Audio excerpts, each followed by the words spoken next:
pessoal, eu sou a professora Juliana e vou ministrar para vocês a disciplina sobre prevenção de doenças e promoção da saúde de pessoas com deficiência, para o curso técnico em agente comunitário de saúde.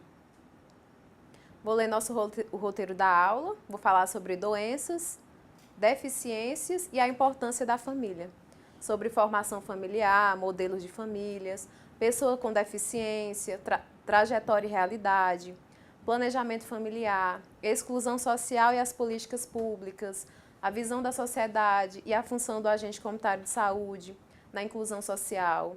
Vamos identificar a população com algum tipo de deficiência, o agente comunitário de saúde e as características compatíveis com os transtornos mentais. Vamos iniciar por doenças, deficiências e família. A palavra doença é de origem latina, com o significado relativo ao apadecimento. Doença, gente, é um conjunto de sinais e sintomas específicos que afetam um ser vivo, alterando seu estado normal de saúde. Pode desencadear em deficiência. Deficiência é qualquer tipo de perda ou anormalidade que limite as funções físicas, sensoriais ou intelectuais de uma pessoa. Família.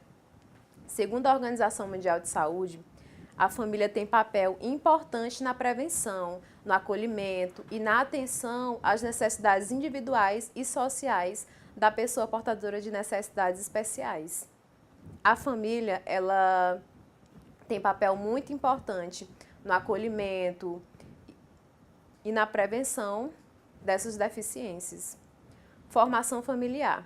O conceito de família vive em constante mudança, tornando-o cada vez mais complexo e relativo. O tradicional grupo familiar, pais e mães e filhos, não é mais visto como o único modelo de família existente, pois cada vez mais os homossexuais ganham voz na sociedade, formando um novo modelo familiar. Influência das diferenças de cultura, crença, raça, orientação sexual e funcionalidade intelectual, motora, visual e auditiva. Pessoa com deficiência. Vamos ver a trajetória e a realidade. Maria Salete Aranha, uma escritora, em 1979, em sua pesquisa, ela nos mostra que as crianças que nasciam com alguma deficiência, elas eram abandonadas. Ou quando essas crianças sobreviviam, elas se tornavam-se atrações de circos. Mas com a criação do cristianismo, houve a criação de abrigos, de orfanatos e de hospitais. Nós, como profissionais da saúde, devemos ter conscientização sobre o exercício do respeito, tratar essas pessoas sem nenhuma forma de preconceito ou discriminação. Planejamento familiar. O planejamento familiar é uma forma de assegurar que as pessoas têm acesso à informação, que têm acesso a métodos de contracepção eficazes e seguros, serviços de saúde adequados, que permitem a vivência de sexualidade segura e saudável, bem como uma gravidez e parto nas condições adequadas. Métodos contraceptivos, direito ao autocuidado, a conhecer o próprio corpo e a realizar exames de prevenção. Exclusão social e políticas públicas. A palavra exclusão é de origem latina, incluir, relativa a conter, a fazer parte. Gente, se alguém precisa fazer parte, é porque ela não está inserida no meio em que vive, devendo ser incluída. A inclusão está sendo construída na vida prática, independentemente de suas deficiências ou necessidades especiais. Devemos incluir e não excluir essas pessoas. Exclusão social e políticas públicas. Políticas públicas entende-se como instrumento que buscam garantir o direito à cidadania. A própria Constituição Federal, em 1998, em seu artigo 5º, relata que todos são iguais perante a lei, sem distinção de qualquer natureza, a inviolabilidade do direito à vida, à liberdade, à igualdade e à segurança e à propriedade. Todos somos iguais, somos todos iguais, sem nenhuma diferença.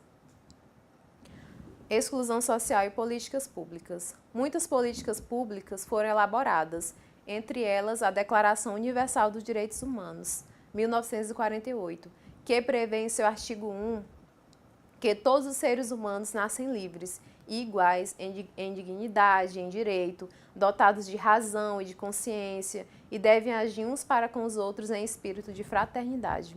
A pessoa com deficiência deve receber atenção igual a qualquer cidadão, além de ter direito a diagnósticos específicos, a serviços de prevenção e de reabilitação, a aquisição gratuita de órteses e próteses, dentre outros. Sociedade inclusiva. Salve a diversidade humana. Diferença não é defeito. Consciência de que, no mundo democrático, os direitos e deveres de todos devem ser respeitados e que a limitação da pessoa não diminui seu direito. O objetivo de oferecer oportunidades iguais para cada pessoa. Os seres humanos são livres, iguais e têm direito de exercer a sua cidadania. Visão da sociedade e função do agente comunitário de saúde na inclusão social. O agente comunitário de saúde deve estar preparado para conhecer a presença de alguns sinais de deficiência e isso facilitará a sua identificação dessas pessoas e assim dar-lhe-á subsídio para uma melhor abordagem e os corretos encaminhamentos. Como o agente comunitário de saúde ele está à frente da comunidade, ele deve estar preparado para reconhecer os sintomas, para encaminhar o paciente, orientar a família a procurar a unidade básica de saúde, para realizar o tratamento adequado.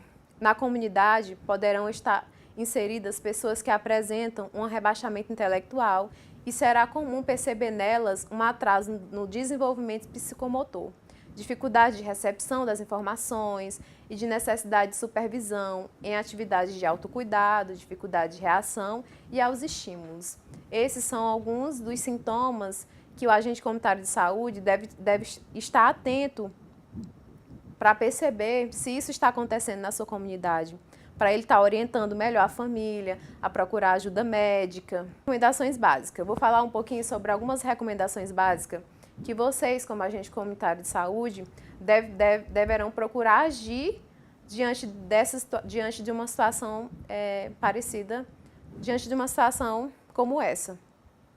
O agente comunitário de saúde, ele deve procurar agir com naturalidade, ele deve evitar a superproteção, adequar o vocabulário à idade cronológica, deve agir com firmeza, deve atender às necessidades sem reforçar comportamentos impróprios, explicar o procedimento a ser adotado e perceber se foi compreendido, perceber se a pessoa compreendeu, aguardar o tempo necessário para a compreensão e dar explicação. E mesmo que o indivíduo esteja acompanhado, é necessário que o discurso se dirija sempre a ele. Identificação da população com algum tipo de deficiência. Tipos de deficiência e como o agente comunitário de saúde pode estar identificando na comunidade. Existe a deficiência visual, a física, a mental, a auditiva. Deficiência física, como o agente comunitário de saúde pode estar identificando a deficiência física? A identificação ela é bem facilitada. Vai haver limitação no aparelho locomotor, ou amputação, ou má formação que interfere diretamente em sua motricidade. A abordagem precisa ser a mais natural possível, oferecendo à pessoa com deficiência a acessibilidade necessária, ou orientando para conviver em comunidade e usufruir dos recursos que o setor público de saúde lhe ofereça. Então, gente, a deficiência física, nós como profissionais da saúde, agente comunitário de saúde, a identificação ela é bem facilitada. Limitação visual, a identificação da limitação visual. Pode se apresentar de várias formas. Pode haver perda total ou residual mínima de visão, necessitando inclusive do sistema de Braille para a comunicação escrita e leitura.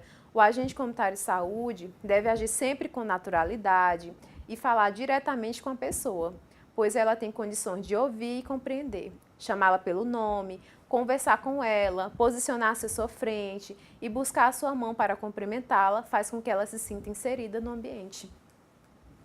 Limitação auditiva. A identificação. A limitação auditiva, ela pode ser leve, pode ser moderada, severa ou profunda, alterando o nível de comunicação. É normal a gente, comunitário de saúde, encontrar pessoas que possuem uma perda maior ou menor na percepção de sons. O ACS deve posicionar-se à sua frente, à frente da pessoa surda, emitir a mensagem de forma pausada e bem clara e aguardar que ela olhe fixamente para você, a fim de poder captar todos os sinais possíveis que o ajudarão na compreensão da informação. O ACS e as características compatíveis ao transtorno mental. Vamos aqui citar alguns tipos de transtornos mentais. Decorrente do uso de entorpecentes ou substâncias químicas, esquizofrenia, transtorno de humor, depressão, transtorno bipolar, transtornos alimentares, controle de impulso, personalidades paranoide, transtorno de ansiedade, dentre outros. Vou explicar mais detalhadamente em sala de aulas para vocês os tipos de transtornos. O ACS e as características compatíveis ao transtorno mental. Ações recomendadas. Manter a voz calma e baixa, olhar os olhos do portador do transtorno, utilizar palavras simples e bem articuladas, ser direto e não reforçar o comportamento negativo em seu discurso, contribuindo assim para uma boa comunicação. Enfim, encerramos nossa primeira aula. Aguardo vocês na nossa segunda aula.